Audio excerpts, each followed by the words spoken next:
Alrighty, and we are back with another episode on Across the Board. It is currently Tuesday night as I am recording this, a little late getting the episodes out this week, but our apologies for that. As you can tell, it is just me. Jaden's at a golf tournament, wishing him all the best of luck. So I have been in control of college basketball this week.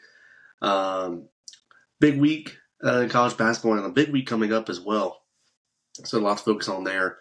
But with that being said, let's go and get into college basketball today, as we do every Monday, and that'll be all we talk about today. But I do want to start in the Big 12. I want to talk about a couple of games, really 3 games I have in the Big 12 here. But let's start with one of the big ones. First off, Arizona, Kansas. This was a big game. Kansas took this one home without Darren Peterson on the floor. On the field goal percentage side, Arizona was 44% shooting. Kansas was 40%. From 3 ball, Arizona was 40%. Kansas 33%. Free throw line, Arizona was 57%, and Kansas was 84%. Wodunga and Council both had 23 in this game. They played outstanding in the absence there of Peterson. Some notes, I think. Obviously, big takeaways for me. Wodunga and Council having 23. That's huge without Peterson on the floor. Those are the guys who have to step up without Peterson. Obviously, we are not sure of his status play-wise. It's been very shaky this year, and the consistency of him being on the floor. That has kind of been one of the big questions this season going into the bigger part of a Big 12 play, plus March on its way here. But, one thing, Arizona on their side of things, they attacked the paint. They had 42 paint points. I think a big thing for me, Kansas also kind of a surprise. And I wouldn't really say a surprise, but the size-wise, they attacked the paint very well. They went after Arizona in the paint. They had 40 points in the paint. But this was a great game. Of course, a lot of excitement, a lot of anticipation into this game. But I think in the absence of Darren Peterson, seeing what Wodunga and Council both having 23, the big question for Kansas is what can they do? Can they get that production from Council and Wodunga without Peterson on the floor every night? I see 23 from both those guys. I don't know if that's doable or in the realm, but that's something to kind of see going forward. And we'll shift to the next Big 12 game kind of going into it. We have Kansas and Iowa State. Iowa State took control of this game. This was a very interesting one. Kansas was 37% shooting from the field. Iowa State 43%. 3-ball, Kansas 33%. Iowa State 36%. Free throw line, Kansas 80%. But Iowa State only 52% from the free throw line. They're one of the worst free throw shooting teams in the Big 12, which is going to be something interesting to see going forward. A big key in this game, though, you'll see is the turnovers. Kansas turned the ball over 13 times in this game to Iowa State 6. Iowa State had 19 points off these turnovers. Another big thing in this game, I think what Iowa State managed in the second half when they were closing the lanes for Kansas, they weren't allowing Kansas to drive to the basket. They were closing lanes off, forcing them to shoot the ball, and it worked in Iowa State's favor. Peterson did not play great in this game. He had 10 points. Just this Kansas team was not at all seemed to be playing together, let alone in the best shape going into this game, and that was a huge letdown for them. But very interesting game there in the Big 12. But again, the Big 12 has been one of the most interesting conferences this season with all that has happened. You got BYU, you got Houston, Iowa State, Kansas, or Houston, Texas Tech. A bunch of great teams, etc. Who comes out of the Big 12 is going to be an interesting question and kind of a question mark going forward for these teams.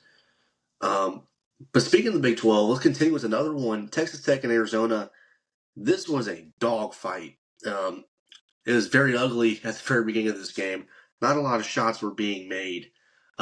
Texas Tech shot 41% from the field. Arizona's 39%. From three ball, Texas Tech was 33% to Arizona's 25%. And then at the free throw line, Texas Tech was 68% to Arizona's 74%. Toppin played well. No surprise for JT Toppin. He had 31 in this game. Again, Toppin and Anderson were great in this game. Atwell was very clutch down the stretch, made a huge three. Both teams had 26 in the paint. Both teams attacked the paint as well. Again, getting after Arizona. I think kind of in this game, Arizona from three ball, I mean, they took 4 shots from three in this game. And I believe that number, I'm going to check that number one more time to make sure. But again, they don't take a lot of threes, which is kind of something that's been noted by a lot of people. But, that's kind of the concerning part for them. I think it's kind of, it's been one of those question marks. Yeah, I mean, they attempted 4 3-pointers in this game and were 25%. Again, Texas Tech fired off 11 3-pointers, or 11 3 attempts in this game. But they don't shoot a lot of threes, which in a situation like this, they're going to need to be forced to shoot the ball, especially when you're not getting the paint production that you want. Again, but that's where Arizona's identity is. They get the ball into the paint, they go to work, and they allow themselves to work in the paint and score.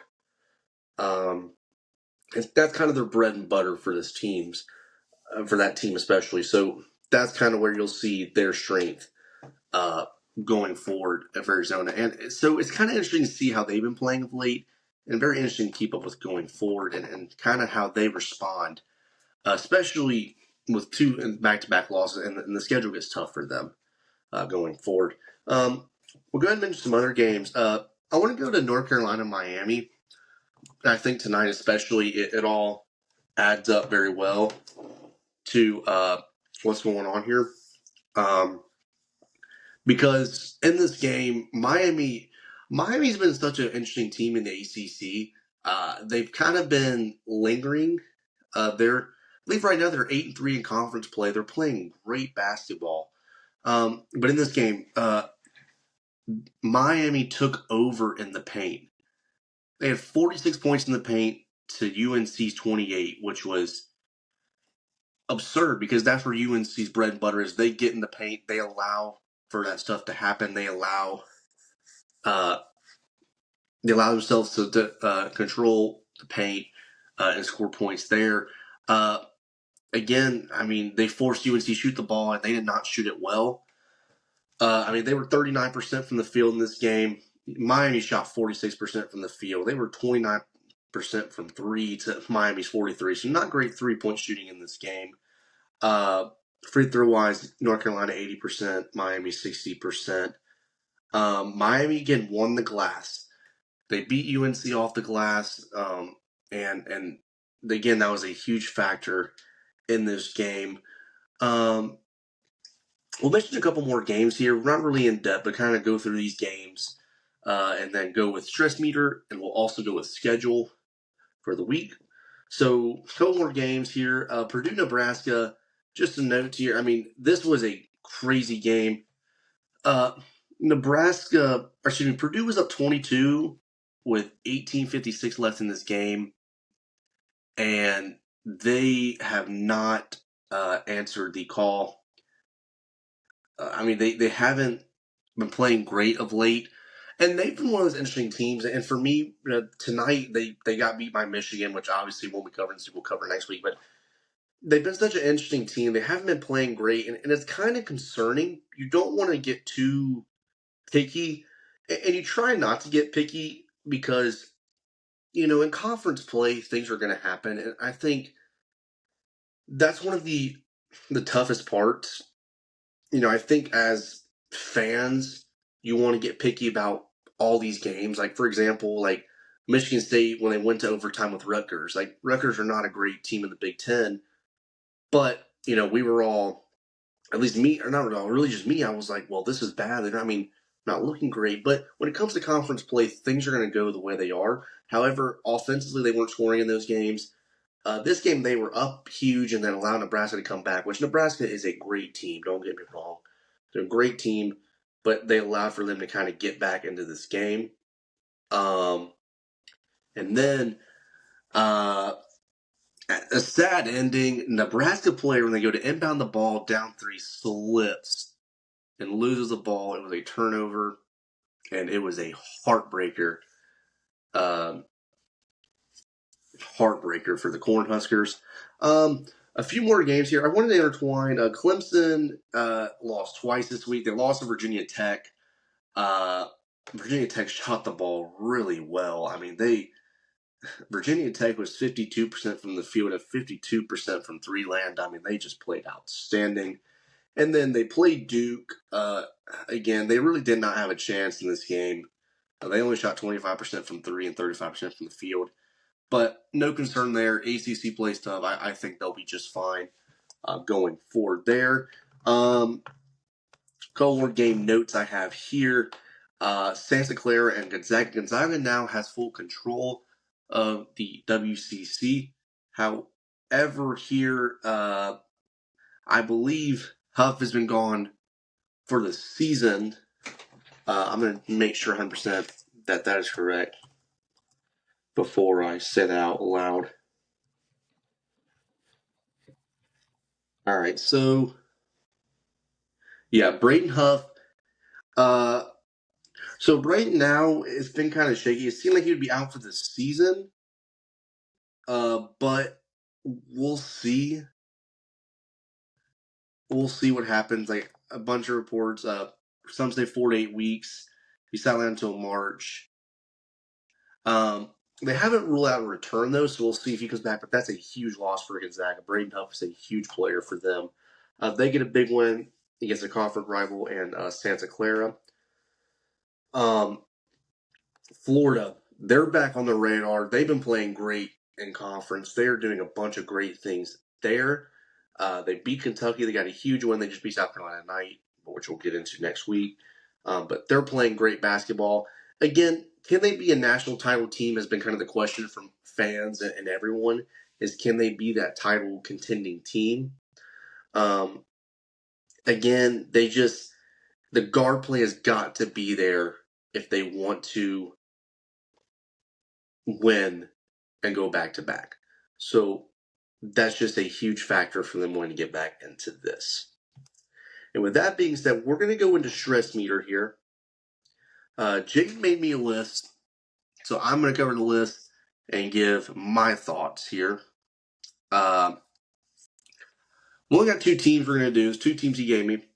We're going to start with Auburn. Okay, Auburn is 14-11 and 11 this season. They're 10th in the SEC.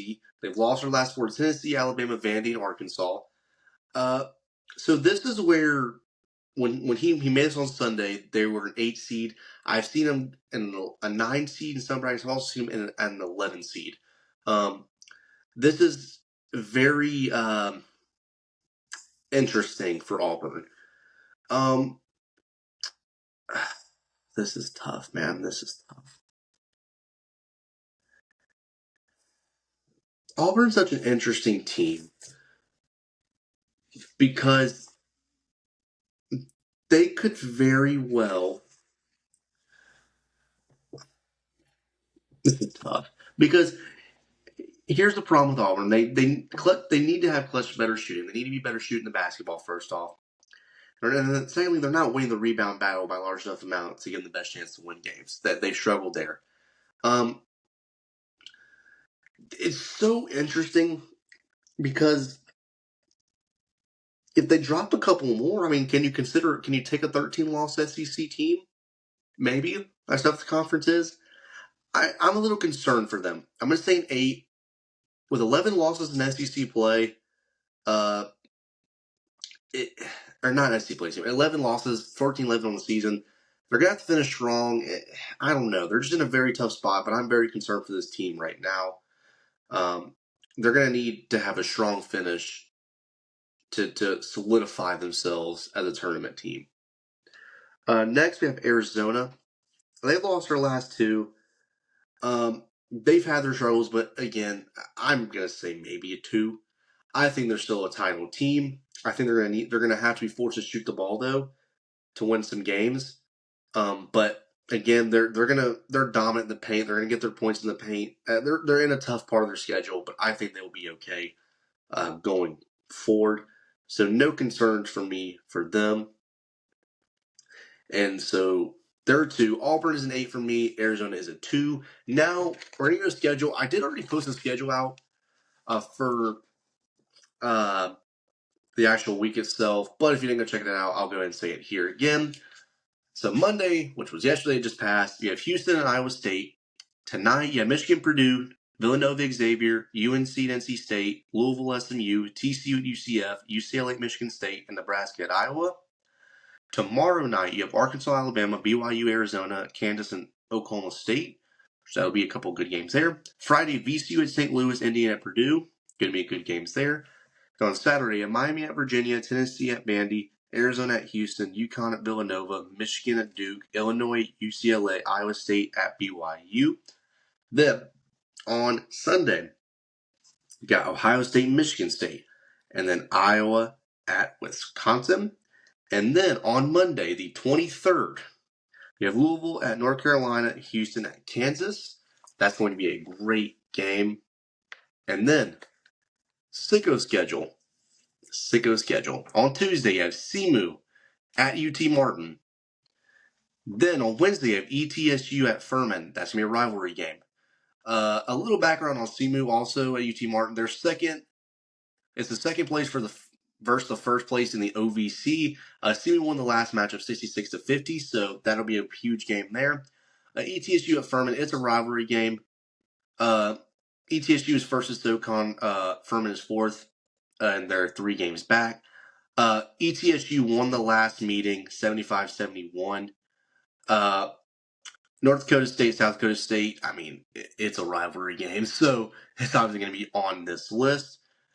And then you have Murray State, Illinois State, which will be a big game in the MVC. Murray State struggled a little bit, man. The MVC has been very interesting, so I'm pretty interested to see how that all plays out there. At Thursday, you have Vermont at UMBC, Marshall at App State, Monmouth at UNC Wilmington, and then CBU at Utah Valley. And then Friday, you have Siena at Merrimack. And Saturday, you have Winthrop at High Point, UCSD at UC Irvine, RMU at Robert at Wright State. And that is your schedule for this week and upcoming. And then some more notes here. Richie Saunders has been ruled out for the season for BYU, which is really a huge loss for BYU.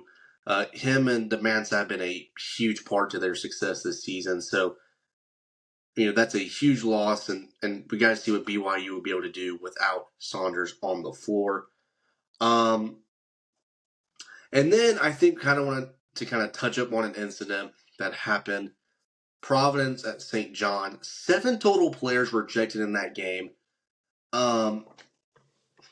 It was a hard foul going to the basket. No play on the ball whatsoever. And it caused a lot of havoc. We had there was a total of 7 ejections in this game. 6 were from a fight that broke out after the non-play on the ball, and then 1 was another ejection. I think it was a flagrant 2 foul call later in the game. Really as simple as I can put it, there's no need for this in college basketball. It's unnecessary. It's just uncalled for. It has not been a great season for Providence anyways. I mean, that they have been brutal in the Big East. And so not much excitement or anything good to be said for them there. But But with that being said, that's going to cover this episode in college basketball. I do want to touch up what we're going into this week.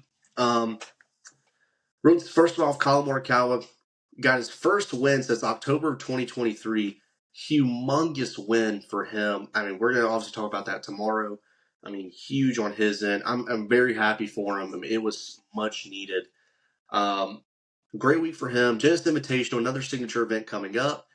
And then we got college baseball, which we'll probably cover on Thursday and get you ready for some series going into the weekend. College softball's on as well. Like I always say, go watch these games. These are huge, especially with March coming up. Sooner or later, tournament plays going to be coming around. You're wanting to watch all the tournaments, which is always fun to see. College baseball is beginning. PGA Tour is on, which is great to go watch signature events. I will say, a little bit news out of the PGA. Tiger said he's not truly doubtful. He could play in the Masters. That would be cool for a return from him. But I will definitely say, though, with that being said, it's interesting to see if he'll play. But again, go watch the PGA Tour, and then softball's on, college baseball. Go check that out. We will have a video out tomorrow for the PGA, and then you have college baseball on Thursday. So you gotta check those out. To stay up to date with all our news and updates we have going on, go check out our TikTok and Instagram, all our accounts, TikTok, Instagram, YouTube, Spotify, Amazon Music. And we have a Threads. We don't really post on it much, though. We'll make sure to start getting on that. So go check that out. Thank y'all for watching, and we hope to see y'all on the next episode.